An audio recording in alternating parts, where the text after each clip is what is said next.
8h32 sur RMC et BFM TV. Mon invité ce matin, c'est Georges Malbruno. Bonjour Georges Malbruno. Bonjour Benjamin. Merci beaucoup d'être avec nous ce matin. Vous êtes grand reporter au Figaro, l'un des meilleurs spécialistes du Proche et du Moyen-Orient. Vous y êtes rendu une centaine de fois. Dites-vous, je précise que vous avez vous-même été otage en 2004 en Irak pendant près de 4 mois, on y reviendra. Mais d'abord, l'information de la matinée, c'est bien sûr l'armée israélienne qui ordonne aux civils une évacuation massive du nord de la bande de Gaza vers le sud. Sous 24 heures, cela concerne plus d'1 million de personnes, sur près de 2 millions d'habitants. Il est l'heure de la guerre, voilà ce que dit le chef d'état-major de Tsahal, l'armée israélienne. Ça veut dire que l'opération militaire terrestre est imminente, Georges Malbruno ? Oui, ça veut dire que l'armée israélienne va entrer dans Gaza probablement demain à l'issue des 24 heures. Vous l'avez dit, elle a demandé aux habitants de Gazaville, c'est pas toute la bande de Gaza, de fuir. Ça représente quand même plus d'1 million d'habitants. Dans le même temps, le Hamas a demandé à ses habitants de rester, évidemment, de ne pas quitter. Le président égyptien, hier, Abdel Fattah Sisi aussi, a demandé aux Palestiniens de Gaza de rester sur terre. Et donc là, effectivement, on s'achemine vers le début d'une opération militaire israélienne. On est presque au bord de l'abîme parce que dans le même temps, l'Iran a fait savoir hier, par la voix de son ministre des Affaires étrangères qui était à Beyrouth, que l'ouverture d'un éventuel second front dépendrait, je cite, des actions israéliennes à Gaza. Donc là, la situation, hélas, semble claire. On s'achemine vers une opération terrestre avec les conséquences humanitaires, diplomatiques et politiques qui seront très importantes. Alors on va revenir sur tous ces sujets que vous avez abordés, mais vous le disiez, 1 million d'habitants à qui on ordonne de se déplacer vers le sud, vous qui connaissez bien Gaza. Concrètement, ça veut dire que c'est Gaza City, c'est-à-dire la ville de Gaza, également un camp de réfugiés avec près de 200 000 réfugiés qui est dans le nord de Gaza. Oui, il y a beaucoup de camps de réfugiés, de toute façon 80%. Concrètement, le nord de Gaza, ça représente quoi, à peu près? Le nord de Gaza, Gazaville, je vous dis, Gazaville, avant il y a Beit Hanoun, Beit Laïa, des camps de réfugiés de Chati, Jabalia. L'entrée dans Gaza est relativement peu de population si on rentre par Erez, mais l'armée israélienne va rentrer probablement par les flancs et donc rapidement elle va être exposée à une population civile. Et Gazaville, vous avez des images ici, vous voyez, c'est une zone extrêmement densément peuplée avec beaucoup d'immeubles, même si déjà un certain nombre ont été détruits par l'armée israélienne. Voilà, les 80% de la population de Gaza vit déjà a besoin d'aide humanitaire. L'unique centrale électrique a cessé de fonctionner. Les gens commencent à boire de l'eau de mer parce il n'y a plus d'eau. Il y a un blocus qui a été renforcé puisque Gaza est assiégé. Il n'y a plus d'électricité, plus d'eau, etc. Donc voilà, on s'achemine vers une situation qui risque d'être dramatique et pour l'armée israélienne qui va être difficile parce que le Hamas a probablement piégé, évidemment. Difficile parce que Gaza est une sorte de souricière, c'est-à-dire c'est une zone très densément peuplée. Il y a ce fameux réseau de tunnels dont on parle. Alors là, il faut en parler. Qui est sous Gaza, donc c'est une opération qui s'annonce extrêmement difficile pour Tsahal, l'armée israélienne. Ce sera très très difficile. Vous avez parlé des tunnels, c'est le principal point de défense, je dirais, du Hamas, c'est que à la fois pour son dispositif militaire et puis probablement pour les otages qui sont cachés dans ces tunnels. Et donc, alors après, si vous envisagez, il faudra probablement qu'ils l'envisagent, les Israéliens, une opération dans les tunnels. Je ne suis pas militaire, mais quand vous interrogez les militaires, ils vous disent que c'est la pire des situations pour un militaire d'avoir à combattre dans un tunnel parce que par définition, eh bien là, vous n'avez aucune qui arrive au fond, il n'y a aucune possibilité de retrait. Il y a difficile les communications entre les militaires. Donc voilà, et donc c'est pour ça que je crois que l'armée israélienne a dit que ce serait une opération longue. Donc ça va pas se passer en quelques jours et ils vont progresser très lentement et difficilement parce que Gaza, vous l'avez dit, c'est une souricière et c'est un piège, je pense, pour l'armée israélienne. Les Nations Unies ont réagi à cet ordre d'évacuation en appelant à l'annulation de cette évacuation impossible, je cite, sans provoquer des conséquences dévastatrices. Est-ce que là encore, très concrètement, c'est possible d'avoir un tel déplacement de population en 24 heures du nord vers le sud de l'enclave palestinienne? C'est difficile. Et puis, les gens ne vont pas quitter leur maison. Parce que s'ils quittent leur maison, ils pensent qu'ils n'y retourneront jamais. Cette guerre, c'est aussi une guerre des mémoires. Israël a été traumatisé, a été attaqué sauvagement, et l'image du terroriste palestinien qui venait dans la maison israélienne renvoie pour les Palestiniens au retour sur des terres dont ils ont été expulsés en 48, et pour les Israéliens à une peur de devoir quitter ces terres qu'ils ont établies en 1948. C'est la même chose à Gaza, et c'est bien ce qui fait que l'Égypte est extrêmement a très peur qu'il y a eu dans le passé, de la part d'un certain nombre d'Israéliens, de responsables israéliens, de volonté de régler le problème palestinien en transférant les Palestiniens dans le désert du Sinaï. L'Israël a dit que... Au fond, on essaye de vider Gaza de ses habitants. C'est une méthode radicale, mais cette méthode radicale, aujourd'hui, elle est prônée par un certain nombre de ministres extrémistes en Israël. Donc c'est la raison pour laquelle l'Égypte ne veut pas du tout. L'Égypte veut qu'on crée des couloirs humanitaires pour apporter de l'aide à l'intérieur de la bande de Gaza, mais elle ne veut pas que les Palestiniens de Gaza commencent à fuir de la Gaza-ville jusqu'au sud. Ensuite, quand l'armée israélienne va descendre vers le sud, ensuite, on fait passer les Palestiniens vers l'Égypte, ce qui fait qu'ensuite, il n'y a plus de Palestiniens, donc il n'y a plus de problème. Oui, parce qu'il y a ce point de passage, effectivement, au sud de Gaza. Vous nous dites, il n'y a pas de scénario où il y aurait une sorte de départ massif de Gazaouis par ce point de passage-là. L'Égypte n'en veut pas. L'Égypte ne veut pas accueillir de réfugiés palestiniens. Non. L'Égypte ne veut pas accueillir de réfugiés palestiniens.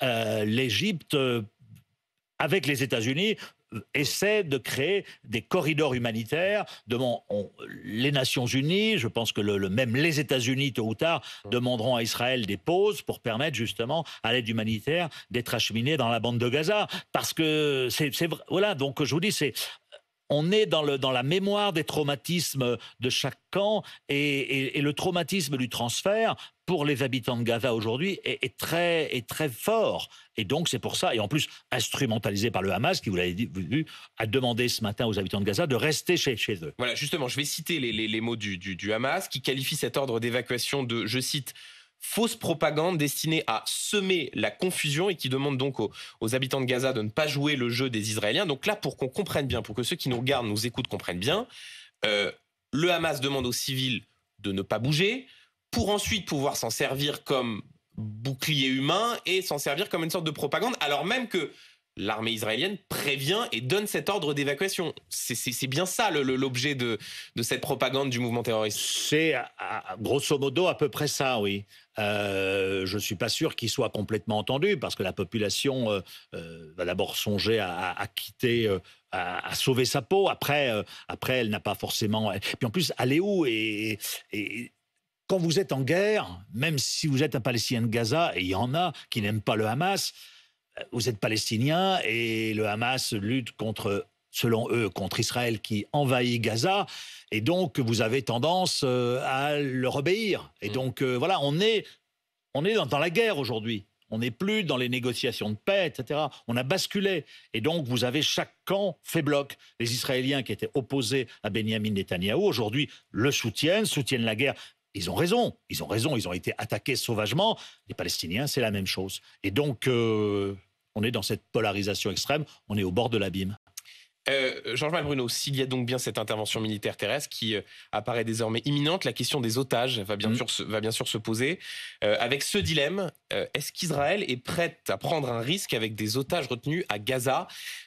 C'est un dilemme qui apparaît quasiment insoluble pour Israël et pour l'armée israélienne. A déjà répondu à votre question. La sécurité des otages ne me semble pas la priorité absolue d'Israël aujourd'hui. Parce que là, on est entré aussi, je dirais, on a basculé dans une situation qui ne ressemble à nulle autre pareille, à savoir que le Hamas détient une centaine d'otages. L'estimation, c'est 150 à peu près. Ouais. Encore plus. Donc, si vous voulez, quand vous êtes otage, quand vous avez un otage, quand j'étais otage, on était deux avec Christian Chesneau. Si vous voulez, il y a une règle d'or dans les kidnappings, c'est qu'un otage mort est un otage qui n'a pas de valeur. Donc, si on vous tue, on ne va pas récupérer de l'argent, des bénéfices politiques, etc., de notoriété. Là, ils en ont 150, donc ils peuvent tout à fait, et ils vont le faire, ils vont instrumentaliser de manière assez cynique ces otages pour faire en sorte qu'Israël se freine dans son opération militaire. Mais comme ils en ont plus de 100, ils peuvent tout à fait se livrer d'une part, à ce chantage, et ils vont le faire. Ils peuvent tout à fait en exécuter, exhiber des militaires israéliens qu'ils ont kidnappés, qui vont supplier Benjamin Netanyahou de ne pas avancer, et ils peuvent tout à fait, donc, hélas, en tuer quelques-uns, mais ils en auront encore des dizaines et des dizaines pour les négocier, parce que ils les négocieront. Ils les négocieront comme ils l'ont fait dans le passé, et Israël négociera via le Qatar, via les services de renseignement égyptiens. Voilà, c'est comme ils l'ont dit d'ailleurs, le Hamas dès le début, on a suffisamment d'otages israéliens pour libérer tous les prisonniers palestiniens détenus en Israël. Oui, parce que rappelons que concernant le soldat franco-israélien Gilad Shalit, il avait été libéré en échange d'à peu près 1 millier de Palestiniens qui étaient en prison en Israël. Sur cette question des otages, Georges Malbruno, je voulais vous interroger sur les mots du président de la République hier soir, sur les donc 17 Français disparus, voire retenus en otage par le Hamas. Le chef de l'État a promis, je cite, de tout mettre en œuvre pour les sauver. Est-ce que c'est un vœu pieux ou est-ce qu'il en a les moyens, Emmanuel Macron? Non, mais il a bien fait de dire ça, Emmanuel Macron. Un président de la République dit toujours ça, et la France le fait. La France n'oublie pas ses ressortissants. Simplement, là, c'est une prise d'otage particulière. La plupart sont des binationaux, et on n'a pas de levier. Emmanuel Macron n'a pas de levier. La France ne parle plus au Hamas depuis 2003. Emmanuel Macron a essayé de changer, a demandé de changer Mahmoud Abbas. Donc je ne pense pas qu'il ait un grand levier. En revanche, la France a des leviers avec le Qatar. Encore une fois, c'est un allié. Mais donc au fond, c'est quand même des leviers, parce que ce qu'a dit le président de la République et l'Égypte. Voilà, quand il a reçu hier à déjeuner les chefs de l'opposition politique, il a assumé qu'il y avait des discussions avec des intermédiaires. Donc très concrètement, pour ceux qui nous regardent et nous écoutent, ça veut dire que quoi? Ça veut dire que le président de la République, l'exécutif, parle avec le Qatar, l'émir du l'Égypte, Qatar, la avec Turquie, Abdel Fattah Sisi. Le Qatar abrite des responsables politiques du Hamas. Le problème, c'est que ceux qui ont la main aujourd'hui, ce sont les militaires du Hamas. Et les militaires du Hamas ne sont pas à Doha. Ils peuvent faire passer des messages, mais comme l'a dit le chef d'état-major israélien, nous sommes dans le temps de la guerre. Et donc, aujourd'hui, les jours qui viennent, je pense, on n'est pas dans le temps de la négociation des otages, malheureusement, comme l'a dit le Qatar. Mais voilà, il y aura des canaux. Il y aura des canaux. Mais vous dites plus tard, c'est-à-dire que là, à très court terme, vous semblez dire que c'est difficile de commencer à négocier, à discuter avec ces intermédiaires-là. Ça va être, non, mais je veux dire, la France va discuter avec Sisi, avec l'émir du Qatar, mais sur le terrain, demain, la priorité va être aux armes, et donc ça va être compliqué d'obtenir, mais rien n'est exclu, parce qu'encore une fois, nous sommes dans une crise d'une dimension inédite pour les otages. Il y a une internationalisation de cette crise. Il n'est pas exclu aussi que, on me l'a rapporté à Beyrouth, que le Hamas ou ses alliés du Hezbollah demandent la libération de certains prisonniers libanais détenus en France depuis très longtemps qui devraient être libérés. Et Georges Abdallah notamment. Georges Ibrahim Abdallah. Donc voilà. Ça va être une sale guerre. Ça va être une sale guerre, et Israël va vivre des moments difficiles. Les Palestiniens de Gaza vont vivre des moments très difficiles, et les otages, hélas, aussi. Je voudrais encore rester un moment sur la question du Qatar. Est-ce qu'il n'y a pas au fond une forme de schizophrénie? C'est-à-dire qu'on demande au Qatar de jouer les intermédiaires, alors même qu'on sait très bien que le Qatar fait partie de ceux qui financent, mais tout le monde le sait, le Hamas. Comment est-ce qu'on peut comprendre cette sorte de paradoxe? Parce que les relations internationales sont pleines d'hypocrisie, et parce que sur cette crise israélo-palestinienne qui date depuis ce conflit qui date depuis 60 ans, on assistait ces dernières années, si vous voulez, il y a eu une période de négociation entre 1993 et 2002 entre Israéliens et Palestiniens qui n'a pas marché. Ensuite, on est passé à un temps qui est aujourd'hui un temps où justement ceux qui prônent la paix des deux côtés ne sont plus entendus. Régulièrement, Israël a gagné à l'issue de la deuxième intifada, a gagné militairement, a gagné diplomatiquement, etc. Mais vous l'avez vu, régulièrement, tous les 2-3 ans, il y avait une opération israélienne. Israël disait « je vais tondre le gazon à Gaza ».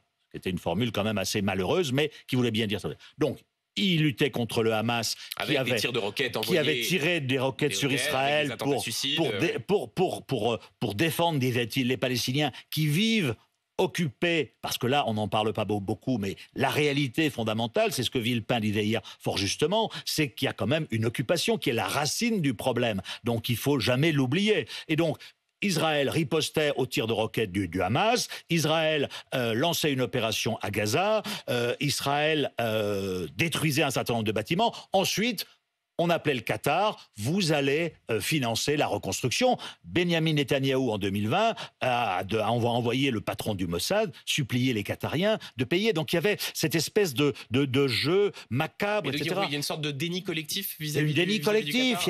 Non, il n'y a pas de déni collectif, mais le Qatar rend des services. Quand j'ai été otage, c'est eux qui ont payé la rançon. Le Qatar rend des services. On ne parle. C'est très bien de dire à telle organisation, il faut le faire. Vous êtes des terroristes, on ne vous parle plus. Mais après, quand on a besoin d'établir un contact, on passe par le Qatar, qui parle à des organisations avec lesquelles on ne parle pas. Ce qu'il faut bien voir, c'est qu'avant, on était dans une espèce de situation de ni guerre ni paix, qui convenait tout à fait à Israël, et au Hamas, qui, dans son petit coin de Gaza, eh bien, établissait son proto-État. Établissait son proto-État, selon ce modus vivendi dont je vous parlais un peu macabre avec le Qatar. Aujourd'hui, on a basculé dans autre chose. C'était le temps de la guerre. Israël a des objectifs d'éradiquer, ils n'y arriveront pas parce qu'on n'éradique pas une idéologie, mais il veut changer le gouvernement du Qatar, le gouvernement du Hamas à Gaza. Est-ce que c'est pour mettre à la place un autre gouvernement plus... C'est très compliqué, ça va être très compliqué. Oui, parce que Benjamin Netanyahou, le Premier ministre israélien, dit, tout comme l'État islamique a été écrasé, le Hamas sera écrasé. Oui, mais en 2006, ils ont voulu écraser le Hezbollah au Liban, ils ne sont pas parvenus.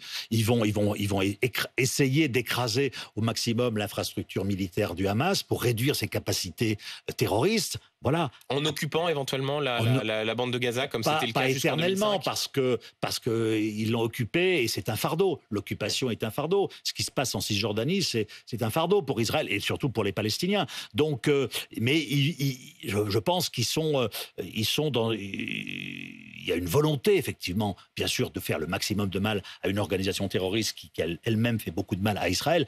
Mais à un moment ou à un autre, les armes se tairont. Et qu'est-ce qui sortira de la situation ? Ce qui est sûr, c'est qu'en termes de popularité, je suis quasiment convaincu que le Hamas, chez les Palestiniens et dans une bonne partie du monde arabe, a gagné une grande popularité. Et donc, ça sera très difficile après, parce que, je vous disais tout à l'heure, on est passé du temps de la négociation au temps de la lutte armée, mais la négociation, c'était Arafat, c'était nous qui le soutenions, etc. Aujourd'hui, le Hamas, c'est l'Iran, c'est le Hezbollah qui est derrière, donc on se retrouve à discuter, à devoir négocier avec des gens qui sont dans une posture beaucoup moins sympathique. Un mot, Georges Malbruno, avant de vous interroger précisément sur le risque d'embrasement dans la région. Vous l'avez évoqué, vous avez été vous-même otage pendant près de 4 mois avec votre confrère Christian Chesneau. Quand vous avez vu ces conférences de presse bouleversantes de familles d'otages qui en appellent directement au gouvernement français, au gouvernement israélien, ça a dû vous rappeler des souvenirs? Oui, bien sûr. Même si, bien sûr, les situations sont très différentes. Les situations sont différentes. Je pense surtout aux enfants, quoi. Nous, c'est ce que je dis, on avait quand même 40 ans, on était capable, pas toujours, mais de rationaliser notre peur.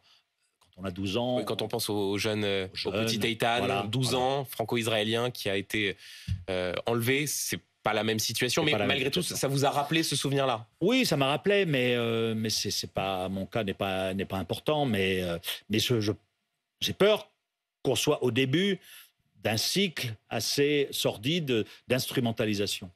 Georges Malbruno, il y a donc la situation à Gaza qu'on a longuement évoquée, et la situation au nord d'Israël, à la frontière du Liban et de la Syrie. Israël a frappé 2 aéroports en Syrie. Certains évoquent une attaque du Hezbollah. Vous en parliez au début de cet entretien. Est-ce que c'est un vrai risque, cet embrasement de la région, ou est-ce qu'au fond, chaque acteur a plutôt intérêt à ce que ça reste à Gaza c'est un vrai risque. C'est un vrai risque. La preuve, c'est que les Américains ont envoyé un porte-avions en Méditerranée pour signaler à l'Iran qu'il n'avait pas intérêt à rentrer dans la guerre, ou à ordonner à ses relais Hezbollah et autres dans la région de frapper Israël. L'Iran, ce matin, a dit clairement les choses. Une extension du conflit dépend des actions israéliennes à Gaza. Si l'armée israélienne pénètre massivement, occupe massivement... je dis par rapport à l'Iran, casse. Si l'Iran estime que l'appareil militaire, son allié, le Hamas, est cassé, le Hezbollah pourrait être tenté d'entrer dans ce jeu et donc de tirer des roquettes sur le nord d'Israël et pas uniquement sur le nord. L'Iran, ça veut dire que dans ce cas-là, il y aurait donc deux fronts. Il y aurait deux fronts. Plus difficile à gérer pour l'armée israélienne. Plus difficile et probablement peut-être depuis la Syrie, c'est la raison pour laquelle Israël a voulu neutraliser les aéroports syriens. Donc là, non. On est vraiment, je vous dis, au bord de l'abîme parce qu'il y a à la fois le risque à Gaza, évidemment, on en a parlé, mais il y a l'extension régionale. Et là, on est. Et le Hezbollah, c'est une capacité d'action qui est, je ne sais pas, mais 50 fois supérieure à celle du Hamas. C'est plus de 100 000 missiles, des missiles d'une portée bien supérieure. 2006, Israël avait essayé d'éradiquer le Hezbollah, ils n'y sont pas parvenus, donc grand danger. Merci beaucoup, Georges Malbruno, grand reporter au Figaro. Il est 8h53 sur RMC et BFM TV.